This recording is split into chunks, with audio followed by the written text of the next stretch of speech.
One question I was asked recently is 2023 or 2024, which is a better year? After thinking for a while, I said 2024, that I felt like 2023 was the seed that is germinating in 2024, but that doesn't mean 2024 is worse. But when you really think about it and you really pause to think about the concept, you really see that a better year has been something that has been rare lately. We go further and further away from our ideal better year, and when we look back, even the years we thought were bad, they become sort of better, in the sense of looking back to Goodluck Jonathan's regime, even early Buhari regimes and the rest. But what does this mean? Thinking about it, what does it mean? No, I've been thinking about the concept for a while now, and what comes to my mind is moral decay or decadence. And what moral decay means is when our ethical viewpoint, values and the rest is changing for arguably the worse. It's highlighted more with a reduction in our motivation, our ethical motivation. We are not as motivated, ethically speaking. And that's why moral decay is always seen in the time of war, extended war period, especially post-war. So why are we seeing the same in Nigeria right now?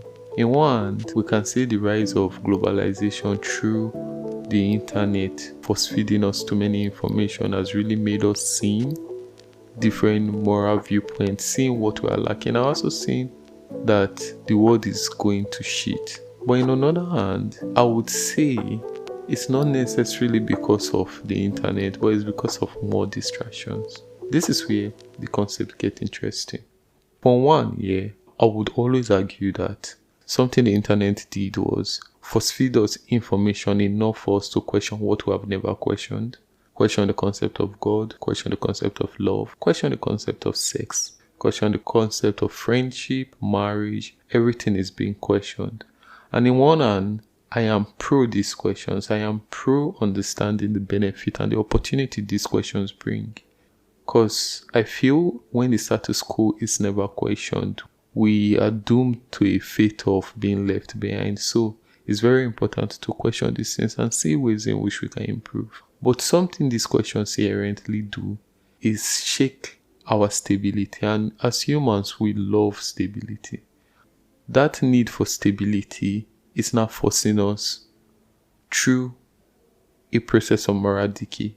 And the process goes one of two ways.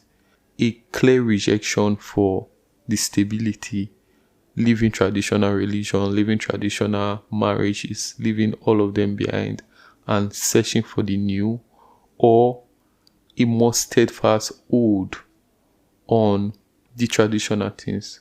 I would argue that both approach has their own pros and cons, but fundamentally are still faced with the same problem. The problem being our existential angst. We are not sure what's the purpose of all this struggle. Why hold on?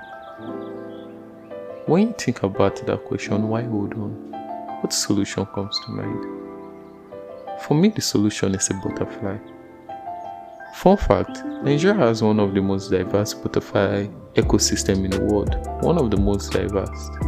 When was the last time you saw a butterfly? If you live in a city like Lagos, Abuja, when was the last time you saw a butterfly? A butterfly is going extinct. In one hand, some species are actually going extinct thanks to human intervention, which is a big problem for ecology. But in another hand, it's because we are too distracted.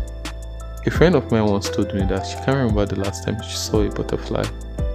I went to visit her the same week. On my way to see her, I saw a butterfly in her estate. It became evident to me, very evident, that the lack of seeing butterflies is because we don't pay attention. And that's the thing. I was watching a video just before hitting record, and the photographer was taking pictures of the mountainside. I started wondering, if I grew up in this mountainside, if I've stayed here all my life, will I ever take a picture of the mountainside? Or will the mountainside just be a backdrop to my aimless roaming of the human condition? And in that thought, I realized how a lot of the moral decay we're experiencing comes from the fact that we aimlessly roam through the human condition, not pausing to think, to see, the butterfly. How many birds do you think you see in a day? In 2022, I had this thought and I tried it. For a whole day, I counted every bird I saw, both flightless and flying bird, meaning chickens of course. And I was surprised to see that at the end of the day, I counted more than 150 birds. But crazier than that was the fact that in paying attention to seeing birds, I unintentionally started seeing other animals that I otherwise would have ignored. I saw other creatures and it was fascinating. It felt like a whole world opened up to me. Since then, I've not tried that again, at least not intentionally. There have been a couple of days I go out in the morning to stroll and I just try to pay attention to birds. And in doing that, I always feel grounded, I feel connected. A question Christians ask me a lot is, how do you find peace without God? And I would argue that it's in the mundane, it's in these little things. Now I'm not telling you to leave God, I'm just telling you, in this moral decay, just focusing on the mundane, just focusing on the butterfly, might just be. That's it. Might just be. I think it's just one of these thought process that if we focus, it might not make everything better, but as a people, I feel it would show us opportunities to become better. It will show us opportunities in which we can grow. Because I feel the Nigeria story, which is a concept I've already covered, I feel the Nigeria story can be changed. On one hand, it can only be changed by our government. On the other hand, we are the government, we are the people. So one way I believe we can change it is in the mundane. Just focusing on the butterfly. What that might mean for you would be completely different for what it means for me, and that is our individual strengths and weaknesses. I might see the butterfly and be motivated to write a movie, and that movie might be what will give Nigeria the recognition that will create a new industry. Or you might see the butterfly and think of ways in which we can make access to some certain things better, and that's what it is. Leaning to our strengths and weaknesses. Weaving the Nigeria story in a way that is a knitting of different ideas, different pros and cons to form a narrative that is a sweater. I just wanted to complete the knitting metaphor. That is a sweater that shield all of us in cold times, because we are experiencing these cold times. That's the thing. If we don't pause to see our contribution to the story, to see the benefit a butterfly will do, who will never know its magic. Butterfly effect. I just thought about it. I could have actually focused on talking about butterfly effect. Very interesting. So there you have it, guys. This is just one episode wherein I felt I can just talk to you one-on-one and just pause for your own benefit. Just look. One of my favorite poems when I was in primary school, I can't even remember the majority of the poem right now, but it went something like, why is this life so full of cares? We have no time to stand and stare. No time to stand behind it started describing different things that we get too busy. The older we get, that we no longer pay attention to.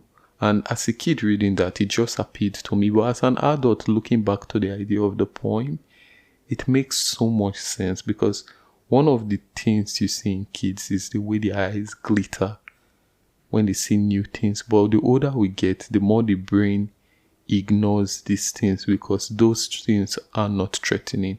There's a biological benefit to the brain doing that, but at the same time, since we live in the modern world wherein some of the natural traits we have are no longer there, the brain doing that inevitably strip away the colors, the magic of the world, and it makes us feel gloomy.